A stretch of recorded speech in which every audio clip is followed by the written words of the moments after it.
the introduction of any new technology is a social experiment. We're talking about completely transforming one of the fundamental systems of technology that governs our everyday life. So when we think about electric vehicles, we think there is a broad societal benefit. The reason that they came into our lives to begin with is this idea of trying to free ourselves from petroleum as much as possible, and all the variety of environmental problems that petroleum can cause. There's lots of other reasons too, though. They're really quiet. They're very smooth. Driving them sort of feels like driving on air. And the fact that you can buy a crazy fast car for a small amount of money if it's electrically powered is kind of exciting for a lot of people. Because as we go from a gasoline-powered world to an electric-powered world, there's societal costs, there's lifestyle costs, there's personal costs. There's a number of new safety issues with electric vehicles. The vehicle I own can go 0 to 60 in 4.4 seconds. The ability of these vehicles to accelerate really, really fast is going to lead to more crashes. Electric vehicles have something that is called a one-pedal drive. You push down the accelerator to start. As you lift up off the accelerator,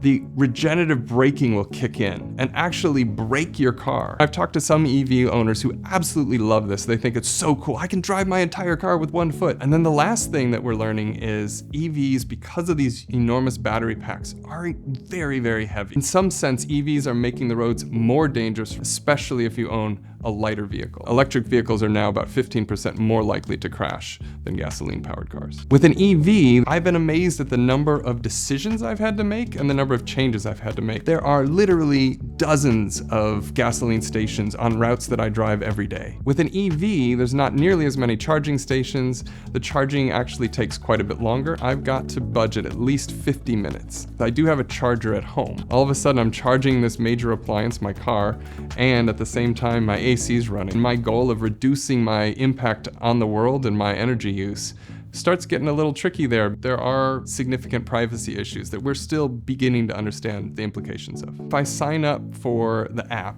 that allows me to start the car remotely or to turn my AC on before I leave the house, they can collect crazy amounts of data about you and sell it to anybody. All the video that my car shoots, everywhere I go, they will keep records of all of that. We need to reflect more about what privacy we're giving up in exchange for a convenience that may in the end not be all that important. For every new technology, there are winners and losers. I haven't yet found a technology that everybody wins. Here at ASU, we are training students to understand how to make these transitions to new technologies as equitable as possible and with as few costs as possible. If you're interested in studying this, check out Innovation in Society at ASU Online.